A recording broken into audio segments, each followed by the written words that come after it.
आप देख रहे हैं आज की दुनिया। चैनल को सब्सक्राइब करें और बेल के आइकन को प्रेस कर दें।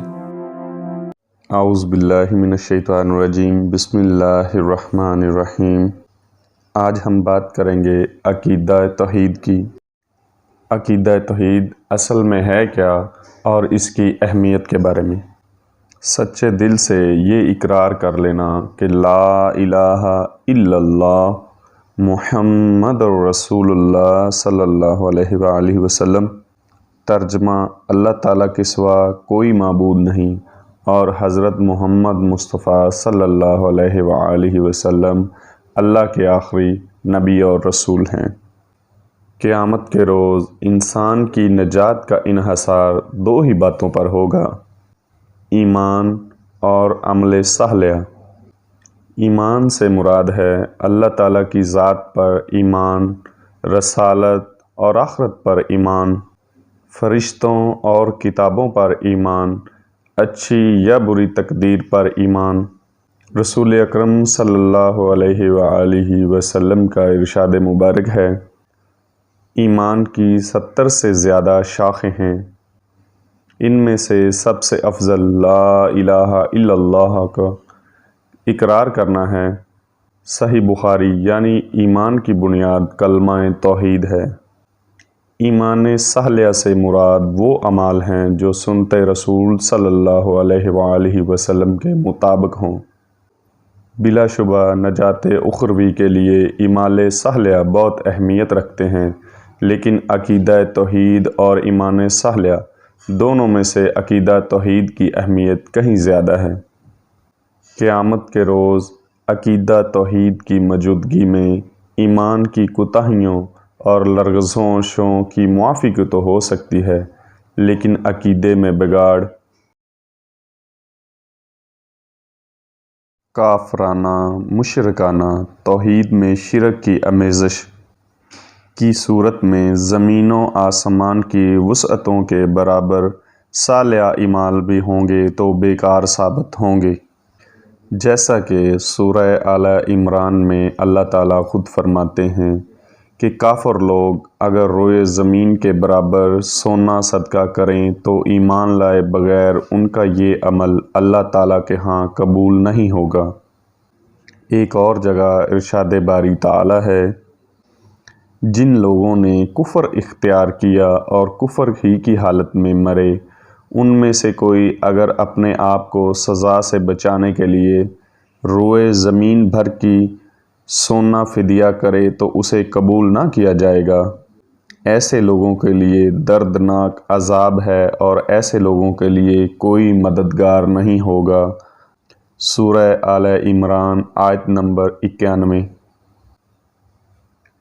ए नबी, तुम्हारी तरफ से और तुमसे पहले गुज़रे हुए अम्बिया की तरफ से ये वही भेजी जा चुकी है कि अगर तुमने शिरक किया और तुम्हारा किया कराया अमल ज़ाया हो जाएगा और तुम खसारा पाने वालों में से हो जाओगे। और यूँ कुरान पाक की इन आयात का तर्जमा आपके सामने रखने का मकसद यही है कि अल्लाह ताला के यहाँ ईमान की अहमियत अमल सालिह से ज़्यादा है, और ये साबित हुआ कि अमल सालिह चाहे रूए आसमान की तरह भी होंगे और आपका ईमान पुख्ता नहीं होगा, यानी कि आप अल्लाह के सिवा किसी और को महबूब मानेंगे, अल्लाह के सिवा किसी और को अपना कारसाज बनाएंगे, तो चाहे आपके अमल जितने मर्ज़ी ज़्यादा होंगे सब बेकार और सब ज़ाया जाएंगे, क्योंकि अल्लाह वहदहू ला शरीक सिर्फ़ एक है और वही हमारा पैदा करने वाला है। उसी की हम इबादत करते हैं और उसी से मदद मांगते हैं। अल्लाह ताला के यहाँ शिरक की बख्शिश ही नहीं, उसके सिवा और सब कुछ मुआफ़ हो सकता है जिसे वो मुआफ़ करना चाहे। इस सारी गुफ्तगू से ये नतीजा निकलता है कि क़यामत के दिन नजात का तमाम तर दारोमदार इंसान के अक़ीदा पर होगा। अगर अक़ीदा किताब व सुन्नत के मुताबिक खालिस तौहीद पर मबनी हुआ तो नेक अमाल काबिल अजर व सवाब होंगे और गुनाह के काबिल बख्शिश और काबिल मुआफ़ी होंगे। لیکن اگر عقیدہ توحید کی بجائے شرک پر مبنی ہوا تو روئے زمین کے برابر نیک اعمال بھی نہ مقبول اور نہ منظور ہوں گے۔ اللہ تعالیٰ نے انسان کو اشرف المخلوقات پیدا فرمایا اور ہمیں اپنی عبادات کے لیے پیدا فرمایا۔ انسانوں یعنی اشرف المخلوقات کے علاوہ بھی دیگر اشیاء مثلاً حجر، شجر، سورج، چاند، ستارے، زمین و آسمان، پہاڑ، حتیٰ کہ کائنات کا ذرہ ذرہ اللہ تعالیٰ کی حمد و تسبیح بیان کرنے میں مشغول ہے، جسے اللہ تعالیٰ سن رہا ہے۔ کہا جاتا ہے کہ ہماری اس دنیا کے علاوہ کائنات میں اور بھی بہت سی دنیایں ہیں جس میں دوسری بہت سی مخلوقات بستی ہیں۔ اس قدر لاتعداد جاندار اور غیر جاندار مخلوق کی دعائیں، فریادیں، تسبیح، حمد اللہ تعالیٰ بیک وقت سن رہا ہے، اور اللہ تعالیٰ کو نہ یہ تھکاتی ہیں اور نہ یہ دیگر کاموں سے غافل کرتی ہیں، اور نہ ہی نظام کائنات میں کوئی خلل واقع ہوتا ہے۔ اللہ تعالیٰ وہ ذات ہے جسے نہ نیند آتی ہے نہ اونگ، نہ ہی اس کا کوئی ہمسر ہے اور نہ ہی اس کا کوئی ثانی، اور وہ ہر روز کام میں مصروف رہتا ہے۔ دنیا کی ہر چیز اسی کے حکم سے چل رہی ہے۔ یہ تصور بھی پیش کیا جاتا ہے کہ ساری مخلوقات کا خالق، رازق اور مالک صرف اللہ وحدہ لا شریک ہے۔ اسی نے آدم علیہ السلام کو مٹی سے بنایا اور باقی تمام انسان آدم علیہ السلام سے پیدا کیے، خواہ کوئی مشرق میں ہے یا مغرب میں، امریکہ میں ہے یا افریقہ میں، کالا ہے یا گورا ہے، عربی ہے یا اجمی ہے، سب ایک ہی آدم کی اولاد ہیں، اور سب کے حقوق یکساں یعنی کہ برابر ہیں۔ کوئی کسی کو اپنا محکوم نہ سمجھے، کوئی کسی کو اپنا غلام نہ بنائے، کوئی کسی پر ظلم اور زیادتی نہ کرے، کوئی کسی کو حقیر اور کم تر نہ جانے، کوئی بھی انسان کسی دوسرے انسان کا حق غصب نہ کرے۔ ساری خلقت ایک ہی درجے کے انسان کی ہے، لہٰذا سارے انسان صرف ایک ہی معبود کے آگے جھکیں، صرف ایک ہی ذات کے حکم اور قانون کے آگے سر تسلیم کریں، صرف ایک ہی ہستی کے غلام اور بندے بن کر رہیں۔ عقیدہ توحید کی اس تعلیم نے اسلامی معاشرے میں ذات پات، غلامی، محوی، ظلموں اور استحصال، حقارت اور نفرت جیسی منفی اقدار کی بیخ کنی کر کے محبت و اخوت، خلوص و ہمدردی، امن و سلامتی اور مساوات عدل اجتماعی جیسی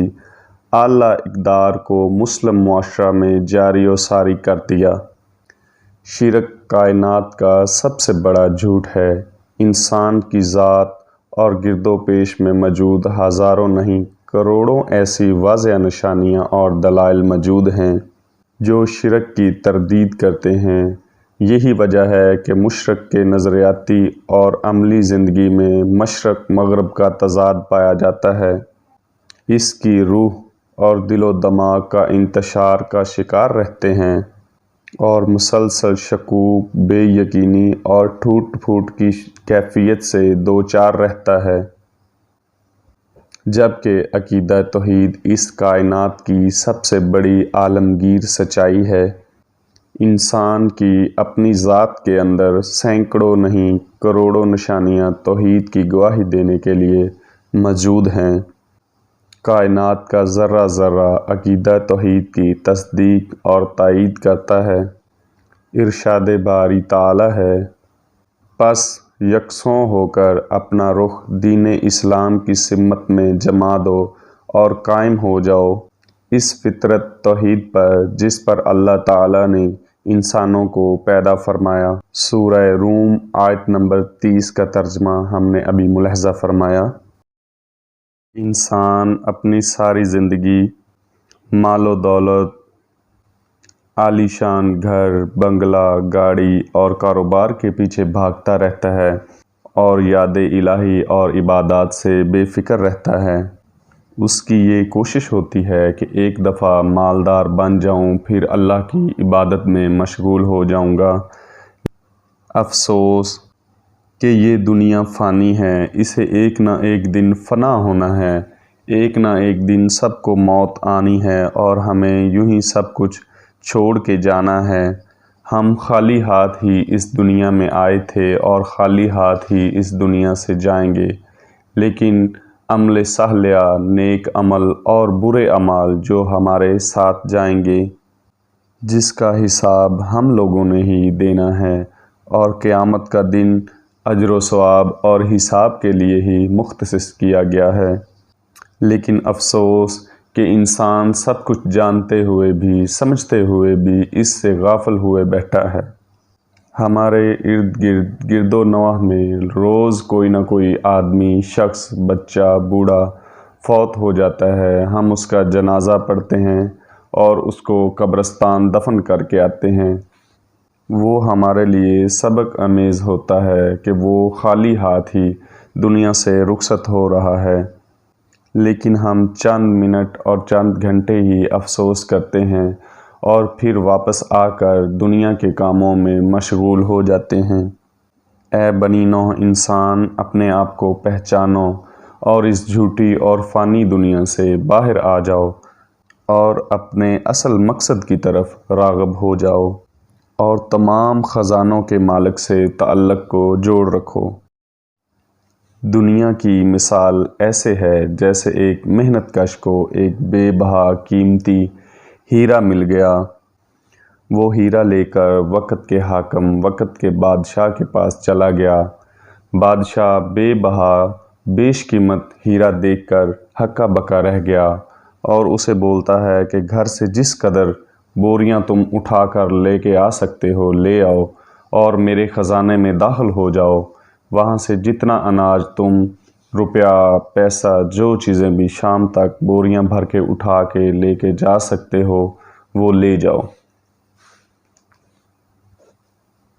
वो मज़दूर आदमी घर से बोरियां उठा कर लाता है और बादशाह के महल और ख़जाने में दाखिल हो जाता है।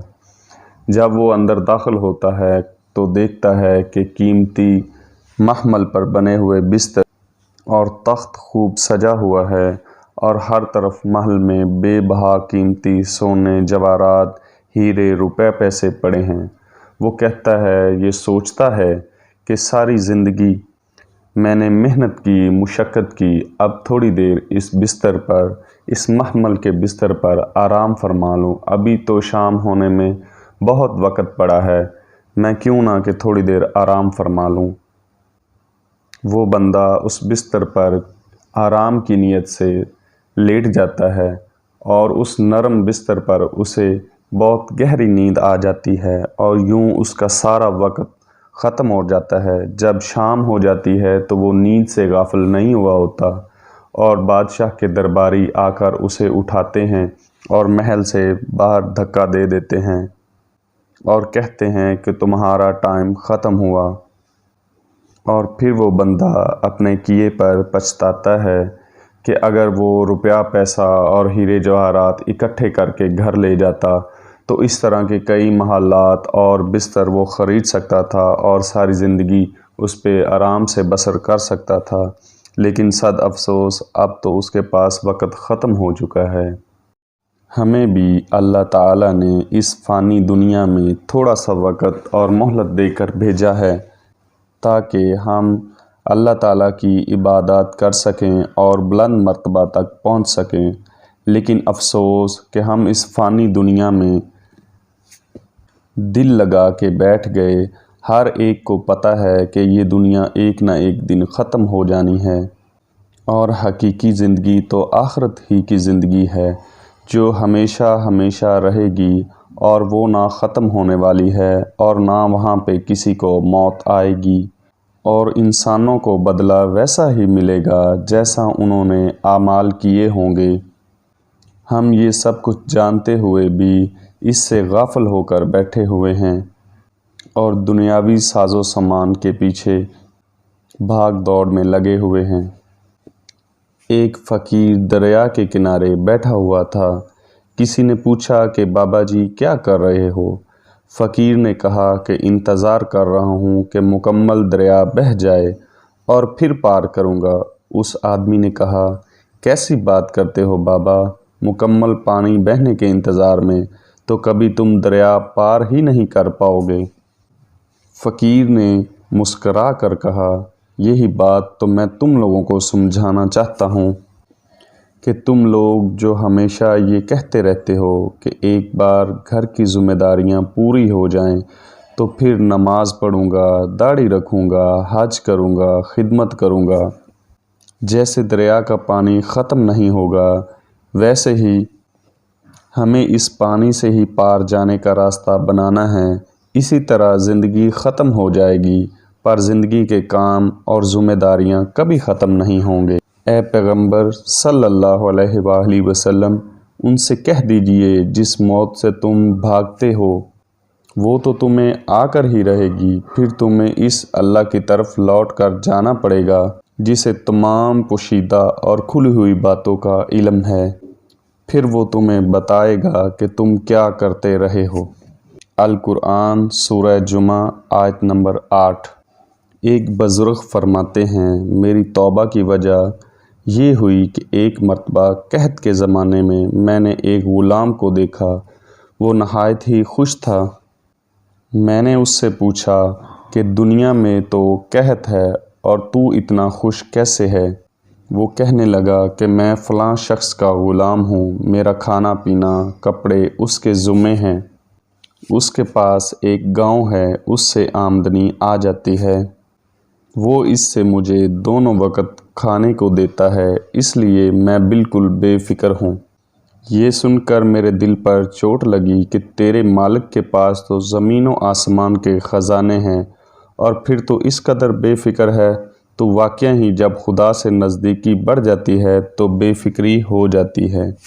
دیکھیں، معمولی سے مالدار کے ساتھ تعلق ہو جانے سے کیسے بے فکری ہو جاتی ہے، اور جو تمہارا پروردگار اللہ تعالیٰ تمام خزانوں کا مالک ہے، اس کے ساتھ تعلق رکھنے سے تمہاں کیسے خوشحال اور خوش اخلاق اور دنیاوی مال و اسباب سے بے فکر ہو جاؤ گے۔ اسی لیے اللہ تعالیٰ سے ہر وقت مغفرت طلب کرتے رہو اور اسی کی عبادت کرتے رہو۔ حضرت رابعہ بصری کی نماز تہجد کی 2 انمول دعائیں۔ یا اللہ، رات آ گئی، ستارے چمک چکے، دنیا کے بادشاہوں نے اپنے دروازے بند کر لیے۔ یا اللہ پاک، تو حقیقی بادشاہ ہے، تیرا دروازہ اب بھی کھلا ہے، میں تیرے در پر مغفرت کا سوال کرتا ہوں یا کرتی ہوں۔ یا اللہ پاک، تو میری مغفرت فرما۔ یا اللہ، جس طرح تو نے آسمان کو زمین پر گرنے سے روکا ہوا ہے، اسی طرح شیطان کو مجھ پر مسلط ہونے سے بچا۔ آمین یا رب العالمین۔ اللہ تعالیٰ ایک ہے، اس کے سوا کوئی عبادت کے لائق نہیں، اور وہ تمام زمین میں چھپے، ظاہری، پوشیدہ اور تمام خزانوں کا مالک ہے۔ اے ایمان والو، اللہ سے ڈرتے رہو اور ہر اس شخص کو دیکھنا چاہیے کہ اس نے کل کے لیے یعنی روز قیامت کے لیے کیا سامان بھیجا ہے۔ اللہ تعالی ہمیں اور آپ کو عمل کرنے کی توفیق دے اور اللہ تعالیٰ کی عبادت میں مشغول رکھے۔ آمین۔